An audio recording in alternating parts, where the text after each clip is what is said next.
Bonjour à tous, on se retrouve aujourd'hui pour le test de la Quidi Plus 4, une imprimante filament fermée avec une architecture de Core XY avec plein de trucs dans lesquels je vais revenir après le générique. C'est parti.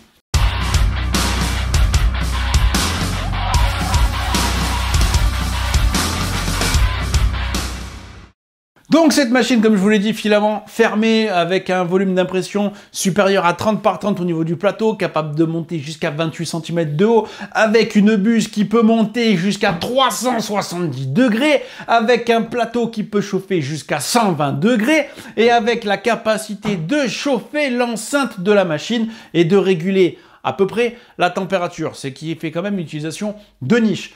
Je vous montre l'unboxing de cette machine et tout ce que j'ai imprimé avec et on se retrouve juste après pour la conclusion. Commençons par l'unboxing de cette machine, donc commençons par plein de trucs, la notice comme d'hab. Je sais jamais comment commencer un unboxing à décrire parce que les images parlent d'elles-mêmes. Donc vous avez la vitre en verre qui est protégée sur du polystyrène, vous enlevez ça et vous avez la machine qui pèse un âne mort. Enfin bon, forcément, vu le poids et la taille de la machine, heureusement. Oh putain d'enculé de sa mère! Donc vous voyez qu'on a quand même une belle bête avec beaucoup de papier à enlever. Et ça c'est formidable, c'est un paquet cadeau le jour de Noël. Ah, il y a des poignées! Les poignées! J'aurais su. Eh oui, il y avait des poignées pour maintenir ou pour porter la machine, même si, vu la taille de cette dernière, je vous garantis que ça n'aurait pas été aussi facile que ça en a l'air. Vous avez deux petites boîtes avec les accessoires affixés et les accessoires classiques, tournevis, clé Allen, tube de colle que j'utilise jamais, tube de graisse. Le plateau, comme vous le voyez, se fixe quasiment tout seul. Hein, voilà, vous le mettez sans problème. À noter que les poignées servent uniquement à déplacer la machine, ne vous permettront pas de garder la vitre ouverte. Ensuite, vous avez l'espèce de poignée, encore une poignée mais différente, qui va se mettre sur la vitre de la machine. Ensuite, vous avez l'écran affixé qui est... Bon, avec Isidon, c'est toujours un peu compliqué de faire les choses simples, mais il y a juste un petit coup à prendre.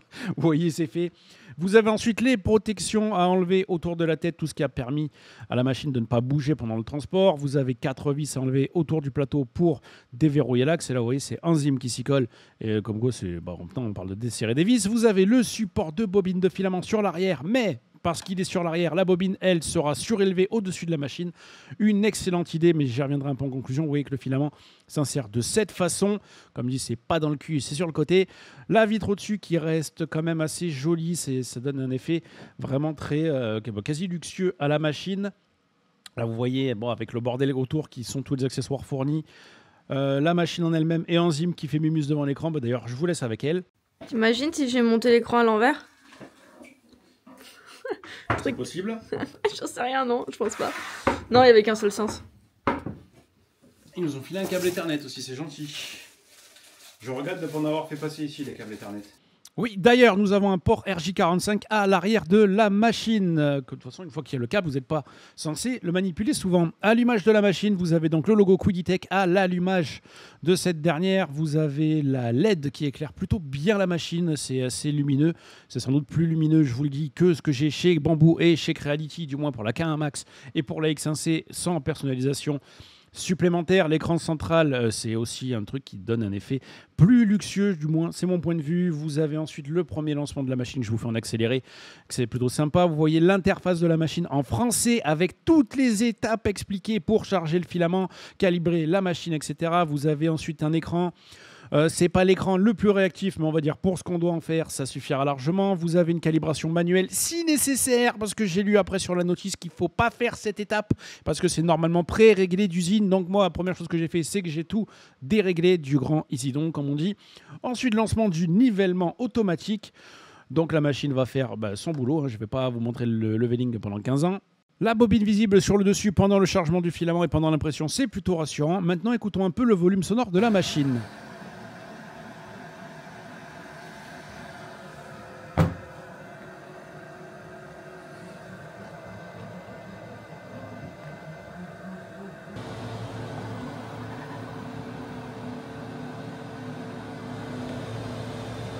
C'est carrément correct. Hein. Et voilà un fichier qui était dans la mémoire interne pour tester la machine. Là-dessus, on n'a rien à dire. Maintenant, il ne reste plus qu'à voir les autres fonctions et de tester d'autres impressions avec cette Quidi Plus 4. Jetons un œil entre guillemets à l'écosystème de cette Quiddie Plus 4. Donc nous avons une interface fluide dont un logiciel Clipper. Si ça a été bidouillé, j'en sais rien, ça dépasse mes compétences, mais vous voyez que vous avez les options quasi habituelles avec les options de timelapse de caméra. En fonction des slicers, vous avez l'utilisation, si vous le souhaitez, avec Orca Slicer ou avec le slicer de Quiddie, qui est, comme d'habitude maintenant, ils ont tous le même Orca Slicer avec des options, notamment l'option de timelapse qui est un peu plus améliorée. Vous avez une détection de nœuds de filament et ça c'est bien parce que je suis désolé Bamboo, si vous n'utilisez pas d'AMS, du moins sur la X1C et la P1P, ils en sont pas capables et ils vont rien vous dire. Pareil pour Creality d'ailleurs, maintenant que j'y pense. Vous pouvez régler les paramètres de vitesse quand vous chargez le filament parce que comme je vous l'ai dit au début, c'est une machine avec des grosses capacités techniques. Après avoir fait un peu la découverte de cette machine, je me suis un peu senti pousser des ailes et j'ai lancé l'impression d'un énorme projet avant même d'avoir essayé d'appréhender la machine, ce qui ne me ressemble pas du tout. Et là, vous voyez que il y a eu des soucis. Alors, ça pouvait être lié à mes réglages vu que j'avais bricolé la machine. Donc, j'ai appris un peu à mes dépens qu'il ne faut pas faire ça. Il faut toujours prendre son temps avant de faire trop confiance à une machine. Je me suis dit, tiens, c'est la nouvelle Bamboo Lab X1C. Alors, peut-être, mais pas avec Isidon. Donc, j'ai lancé ce gros projet que je n'ai même pas lancé à son terme parce que je suis tombé en panne de filament et que je voulais garder la même teinte exacte. Donc ça, je vous le détaillerai peut-être un peu plus en conclusion. Je vous parlerai également de ce projet dans une vidéo à part ou dans un short, j'en sais pas, je sais pas encore, on verra quand j'aurai terminé. Je vous laisse avec les impressions des différents plateaux et on se retrouve juste après.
Voilà, après m'être bien cassé les dents sur ce projet que je vais détailler, je vais parler des quelques bugs que j'ai eu aussi sur mes longues périodes d'utilisation. Là, l'écran, il a bugué. Pourquoi? Je sais pas, sachant que ça m'est arrivé qu'une seule fois.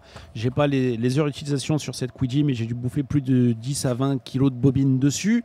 Là, j'ai vu du jour au lendemain qu'il y a quelque chose qui avait bougé sur ma machine. Pourquoi? Comment? J'en sais rien. Alors après, quand vous regardez la plage à gauche, on n'est pas non plus sur un jeu phénoménal. Mais c'était quasiment nickel quand je l'avais fait. J'essaye de ne pas avoir plus de 0,20 d'écart entre tous les points. Donc j'ai eu ce genre de soucis. Là, je vous montre quelque chose qui m'a aidé pendant mes longues heures d'impression. C'est de faire des sauts d'impression, donc virer les choses qui déconne pour pas que ça influe sur le reste de l'impression. Ensuite, j'ai fait quand même quelques contrôles de température du plateau, car il y a des choses qui je trouvais bizarres pendant les impressions. Et là, vous voyez que vers le bas du plateau, on n'a pas du tout les 60 degrés que j'avais programmés. C'est-à-dire que là, on est normalement à 60 degrés. Et vous voyez qu'en fait, vers le bas, on n'y est pas du tout. Donc, par défaut, quand je sais que je fais un plateau complet, j'augmente la température du plateau de 10 degrés. D'ailleurs, il faut un petit temps de préchauffage. J'y reviendrai plus tard. Et là, qu'est-ce qui s'est passé? J'en sais rien. Du jour au lendemain, le Z de la machine a décidé de se dérégler et la buse m'a frotté le plateau. Voilà, formidable.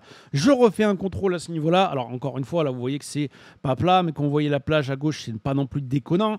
Mais là aussi, à ce moment-là, ça a bougé. Donc après À force de parler avec le SAV et d'éplucher les forums, j'ai compris 2-3 techniques et aussi en parlant avec mes copains de la cave au chat pour, ça je l'ai vu plus tard, pour fiabiliser le plateau. Un petit mot sur les vitesses d'impression. Nous sommes bien plus lents que les machines concurrentes de chez Creality ou de chez Bamboo. Alors bien plus lents sur des prints qui prennent 19 heures. On est en moyenne à 25 heures d'impression pour exactement la même pièce. Comme là vous voyez, ce truc a pris plus de 25 heures d'impression, donc quand même plus d'une journée, alors que la pièce identique prend entre 18 et 19 heures. Alors sachant que c'est une pièce imprimée avec un épaisseur de couche très fin. Et malgré ces vitesses-là, vous voyez qu'on a quand même un ghosting sur les pièces. Alors, voilà, le plateau était plein. Peut-être qu'en mettant qu'une seule pièce, ça aurait été différent. C'est quand même assez dommage qu'une machine qui soit programmée, en tout cas dans les paramètres slicer pour être plus lente, elle a des résultats qui sont quand même critiquables. Parlons maintenant des pièces en filament. Alors là, avec du PLA de chez Spectrum. Donc, je vous ai déjà fait une démonstration de leur filament. Donc, je vais aller très très vite sur cet élément où j'ai fait ces deux pièces. Donc vous voyez que là on est passé avec Orca Slicer, j'ai testé les deux slicers, puis finalement le slicer de chez Quity m'allait très bien. Ça j'y reviendrai vraiment en conclusion, mais l'ergonomie pour avoir la bobine là c'est vraiment un gros point. Positif, là vous avez donc les doubles dragons que j'ai fait avec des supports qui s'enlèvent plutôt facilement. Vous avez ce grand vase qui s'est très bien déroulé pendant l'impression, j'ai vraiment rien à signaler. Et le résultat avec ce filament là est plutôt très très sympathique.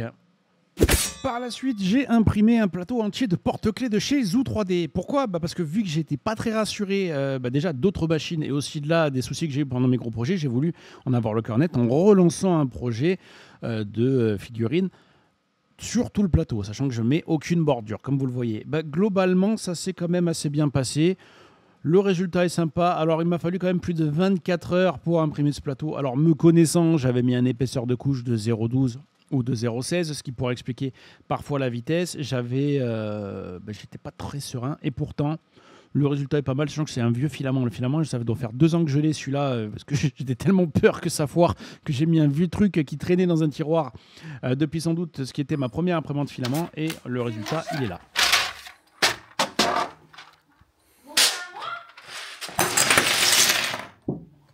En gros, rien à signaler sur ce projet, tout s'est bien déroulé. Par la suite, j'ai imprimé de l'ABS avec du filament de chez Inside Made, dont je vous ai déjà montré. J'ai fait cette petite couronne en ABS, d'ailleurs, pas de petite couronne, j'ai fait en 4 plateaux. Vous voyez les quelques pièces qui sont plutôt propres. L'avantage de cette chambre chauffée, mais j'y reviendrai en conclusion, c'est de fiabiliser les impressions qui demandent une température homogène, notamment l'ABS et l'ASA.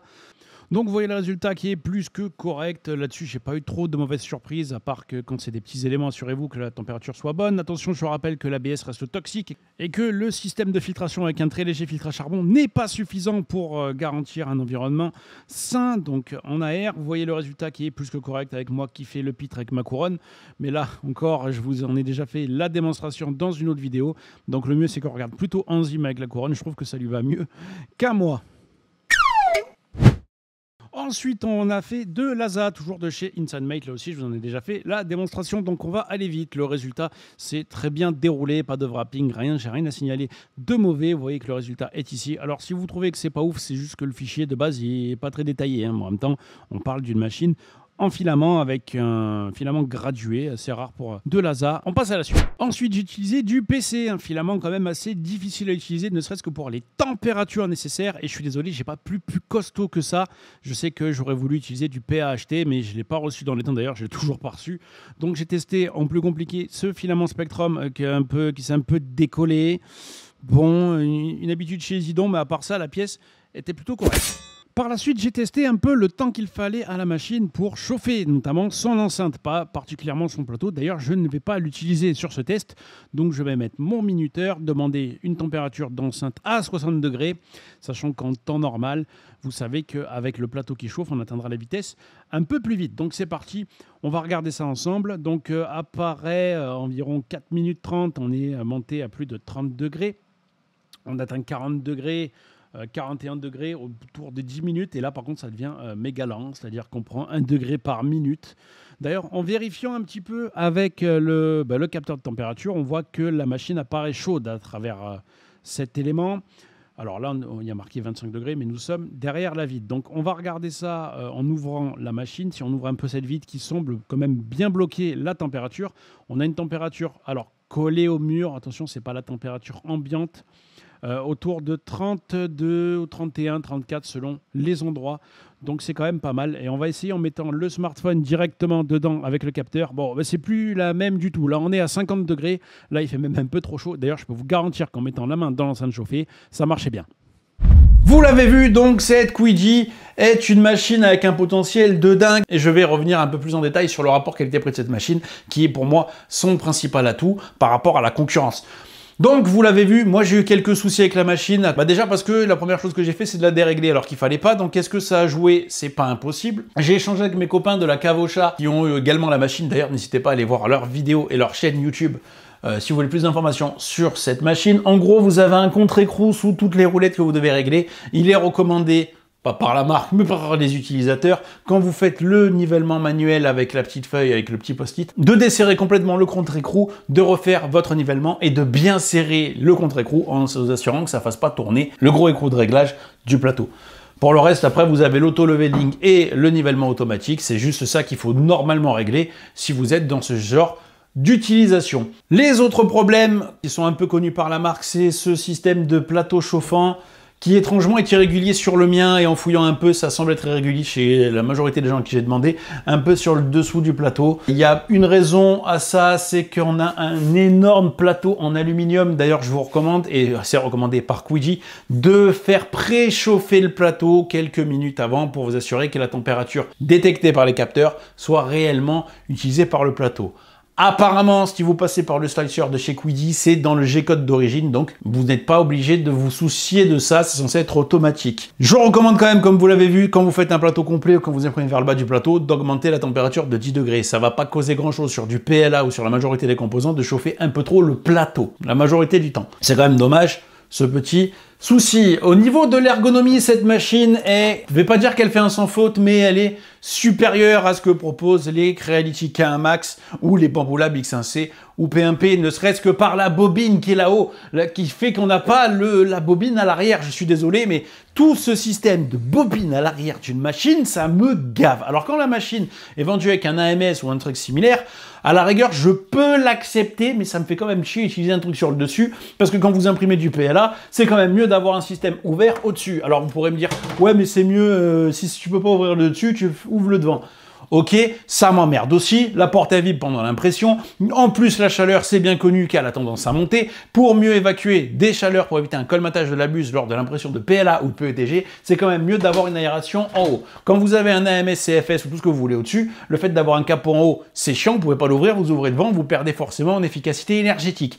Encore une fois, c'est du pinaillage, mais c'est le genre de détail que je trouve un peu dommage. Donc pour en revenir, le fait qu'il y ait une bobine qui est sur le dessus, maintenue par un support à l'arrière, admettons, et avec un filament qui se range sur le côté, surtout que c'est une grosse machine, c'est un bon point. Le port Ethernet possible, ce qu'on a également sur la Creality K1 Max, par exemple à l'arrière, c'est un bon point pour ceux qui en ont besoin. Point discutable, le bouton d'alimentation sur la droite avec la prise d'alimentation sur la droite. Ça, à la rigueur, la prise, je veux bien que vous la mettiez à l'arrière. Et après, le bouton, si vous pouvez le mettre de préférence déporté, c'est pas mal, mais c'est vrai que ça engendre des coûts supplémentaires de mettre un bouton plus éloigné que la prise. Donc ils ont essayé de dire, écoutez, le bouton, on vous le met pas à l'arrière pour pas que ce soit pénible, on vous le met sur le côté. Par contre, vous avez la prise sur le côté et vous perdez un peu d'espace ici pour faire passer la prise. Ils auraient pu au moins fournir une prise coudée. Bon, c'est du pinaillage. De ce côté-là, on n'a rien du tout.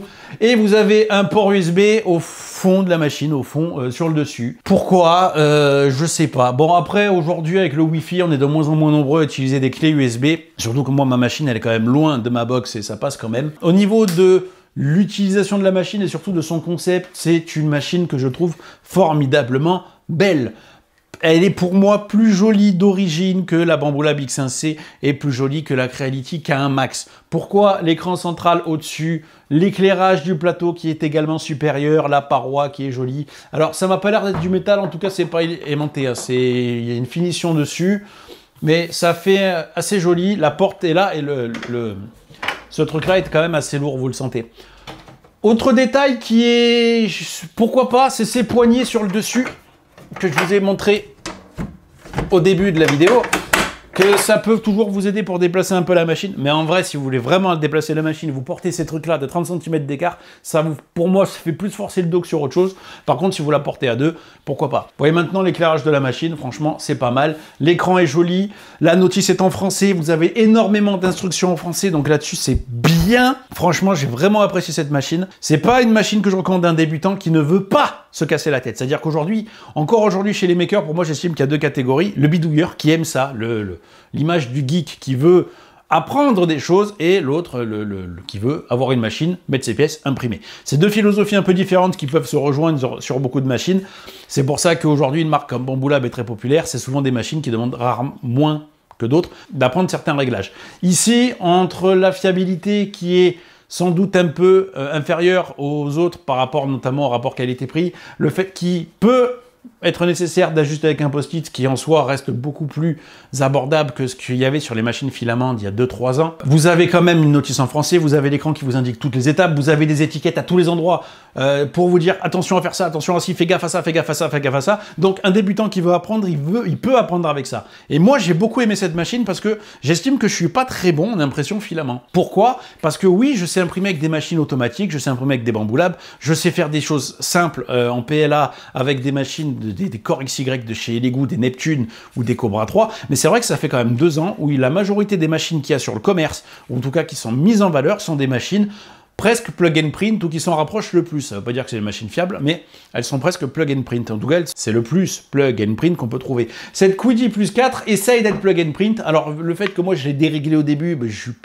Bon, après, on parle d'un post-it à frotter sur 4 bords, c'est la seule chose que j'ai eu à régler.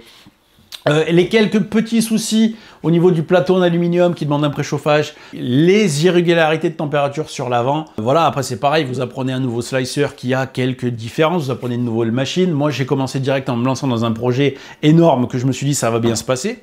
J'ai eu quelques soucis, ça fait que j'ai perdu plus de filaments que prévu et je veux avoir la même couleur pour finir mon projet, donc je l'ai pas fini. Mais on parle d'une machine à 800 €. Donc aujourd'hui, si vous voulez une machine qui propose ces capacités de chauffe, une tête à 370 degrés, un plateau à 120 degrés, vous n'avez aucun intérêt à faire ça avec le PLA. Mais un port RJ45, une capacité d'enceinte fermée, chez Bambu Lab, c'est 2500 balles. Pour avoir ça. Et chez Bambu Lab, ça reste du 25 sur 25 cm. Là, vous restez avec du 30 par 30. La machine coûte 800 € hors promotion. C'est quasiment, je dis bien quasiment, le prix de la K1 Max, en plus d'être plus ergonomique, d'après moi, que la K1 Max. Et un peu plus joli. Bon, après, c'est du détail. La K1 Max, la bobine à l'arrière et le truc au-dessus pour charger, décharger le filament, c'est pour moi ses principaux défauts. Et en plus, le volume sonore, celle-là n'est pas bruyante. Elle est un peu moins rapide, comme je vous l'ai dit en vidéo, mais on parle en pourcentage, j'en sais rien, de pas grand-chose. C'est sûr que comme moi, j'ai l'habitude d'imprimer des fichiers de 18 à 20 heures, là, la barrière théorique des 24 heures est dépassée, donc ça me fait tilter. Mais on sait quoi, c'est du 10-20% d'augmentation, j'en sais rien, j'ai pas calculé, dites-le moi en commentaire gentiment sans me prendre pour un âne. Bon, elle est un peu plus lente sans être non plus déconnante. Maintenant, si vous n'imprimez que du PLA, en vrai, est-ce qu'il y a vraiment un intérêt à prendre cette Quidi Plus 4? À moins de vouloir rentrer dans le monde du maker, dire je veux apprendre, je veux tout faire, je veux tester des filaments que je peux pas tester avec d'autres machines, je veux essayer de l'ABS pour faire quoi? Rien, je sais pas, je veux voir ce que c'est. C'est un peu mon tempérament d'apprendre des choses, de découvrir des choses. J'imprime des choses qui n'ont aucun intérêt, imprimer une figurine en NASA, c'est rare que ce soit vraiment utile. Je voulais avoir du PA acheté à tester, j'ai contacté une marque pour qu'elle m'en envoie, je sais pas où ça en est, donc voilà, je voulais tester plus technique que du PC, j'ai pas pu, donc il me manque encore un peu plus de bidouille là-dessus. Mais à part ça, c'est une proposition intéressante. Je vous cache pas que avec les quelques fails que j'ai eu, le fait que de temps en temps j'arrive et tiens, le Z il a bougé, c'est une machine que je me dis est-ce que je vais la garder? Et en fait, ouais, alors c'est sûr que si je veux imprimer du PLA, je vais peut-être prioriser la K1 Max ou les Bambu Lab, mais cette machine, ça reste l'outil idéal pour moi pour imprimer de l'ABS ou de l'ASA, outre les filtrations. Les filtrations d'air, je trouve que c'est pas ouf. D'ailleurs, je vais la couper, vous m'excuserez, mais il y a quand même une petite ventilation audible en permanence à côté, j'ai peur que ça sature le micro. Donc non, c'est une fantastique proposition tarifaire, encore une fois, voilà, à 700, j'ai déjà vu la machine à 750 balles, il y a du geek buying, il y a du ce que vous voulez. Le logiciel, il est facile, on a un volume d'utilisation qui est sympathique, une bonne ergonomie. Enfin, franchement, pour le même prix, vous avez une P1S, quoi. Je suis désolé, ça, je préfère ça à clairement la P1S, ou bien entendu MakerWorld, et le système de téléchargement de, excusez-moi, mais de bricole des décoratives que vous pouvez toujours utiliser sur Quiddy, peu importe, ou sur d'autres machines filaments. Il y a une application mobile que je n'ai pas utilisée. Voilà, désolé, je m'en fous un peu de l'application mobile. Il y a une caméra, elle fait des timelapses. Alors, les timelapses sont dans un format vidéo qui est un peu réduit par rapport aux autres, donc c'est pas une caméra de fou, mais ça suffit pour faire ce qu'on en fait. Vous avez vu les timelapses là-dessus. Donc non, écoutez, moi je suis content. Voilà, pour améliorer la machine, qu'est-ce que j'aurais aimé? Bon, il y a ce système de chauffe qui est un peu discutable. Le port USB à l'arrière, c'est un peu discutable. Ces poignées, c'est bien, mais j'aurais aimé, tant qu'à faire, que les poignées, on nous permette de les plier un peu pour que ça tienne la vitre au-dessus. Ça m'aurait évité d'imprimer quelque chose. À part ça, allez, pour pinailler, peut-être un bouton d'alimentation déporté à l'avant, la prise à l'arrière, mais on augmente le prix. La tension des courroies sur cette machine est manuelle, mais j'ai jamais eu besoin de le faire pour le moment. Donc, il n'y a pas un ajustement des tensions automatique. Nous n'avons ni intelligence artificielle, ni lidar, donc pas de détection de spaghetti, mais le nombre de machines capables de faire ça sous les 1000 €, outre la K1 Max, bien entendu, j'en connais pas. C'est la Quiddy plus 4 et pas la Quiddy Max 4. Donc peut-être que Quiddy, et c'est à mon avis c'est quasi sûr, vont nous sortir plus tard une Quiddy Max. Quel volume d'impression? Aucune idée. Quelles options? Aucune idée. Quel prix? Aucune idée. Quiddy est aussi en train de développer une version multicolore de la marque Quiddy qui va s'associer à cette machine plus tard. On n'a pas encore d'infos. Moi, j'ai mis des réserves là-dessus, pas par rapport à mes contacts que j'ai eus, par rapport à l'interface inclus dedans. Ça veut dire que quand ils vont nous sortir leur système multicolore, il faudra une énorme mise à jour du firmware qui, à mon avis, va leur faire tout repenser. Si Quiddy sort leur système multicolore avant le mois de juin, bah, je demande à voir la fiabilité du truc. Déjà que j'aime pas les systèmes multicolores tels qu'ils soient. Quand je vois que Flash Forge, ils ont repoussé d'un an leur AD5X parce qu'ils n'étaient pas prêts, tellement c'était plus compliqué que prévu. Voilà, donc, et là-dedans, je sais pas comment ça va être foutu pour rajouter le système. Donc il y a beaucoup, à mon avis, c'est quelque chose qui demandera du travail chez Quiddy pour perfectionner ce futur concept. Dans tous les cas, le jour où ça arrive, si vous avez une Quiddy plus 4, vous pourrez l'upgrade. En tout cas, c'est ce qu'ils nous promettent avec le système multicolore, si c'est quelque chose qui vous intéresse. Voilà, donc une machine qui va rester dans l'atelier, et peut-être que je vous ferai un jour d'autres projets avec des filaments de test ou autres que j'aurai avec en test express, parce que j'adore cette machine. Vous la voyez là d'ailleurs, je vous montre un peu en plan avec la K1 Max côte à côte. Il y a une machine qui pour moi est plus jolie que l'autre. Et pourtant, j'adore la K1 Max. La K1 Max reste aussi dans mon atelier. C'est une machine qui me permet d'imprimer du PLA plus vite que cette Quiddy. Par contre, elle fait plus de bruit, elle est moins ergonomique. Mais cette Quiddy Tech est la seule machine à moins de 4 chiffres à pouvoir imprimer des filaments très techniques avec ce volume d'impression sans faire trop de bruit et en étant ergonomique. Elle est juste un peu plus lente et peut-être qu'elle demandera une maintenance un peu plus régulière que d'autres machines et qu'elle demandera de bricoler un peu plus. Merci à tous d'avoir suivi la vidéo jusqu'ici. Je vous laisse avec le bêtisier. Ciao, à la prochaine. Tête de con. Tête de con. Tête de con. Bonjour à tous, aujourd'hui on se retrouve avec... Bonjour à tous, aujourd'hui on va parler de la Quiddy plus 4, une nouvelle... C'est pas nouveau, on refait. Bonjour à tous, aujourd'hui Bonjour à tous, aujourd'hui je fais une vidéo... Non, c'est pourri comme intro ça. Bonjour à tous, aujourd'hui on se retrouve pour le test de la Quiddy plus 4, une imprimante fermée en Core XY. Une imprimante filament, on l'a refait. Et je vais revenir un peu plus là-dessus. Je vais revenir le gros écrou de règles de... Donc on est quand même pas mal. Au niveau de l'ergonomie de la machine... Non, vous voyez... On va la porte. J'ai eu des soucis avec, donc c'est quand même pas une machine que je recommande à un débutant. Parce que... Alors attention, alors... Je précise ma pensée. C'est le plus plug and play. Nous n'avons ni intelligence artificielle. C'est quelque chose qui demandera du travail chez quoi. C'est des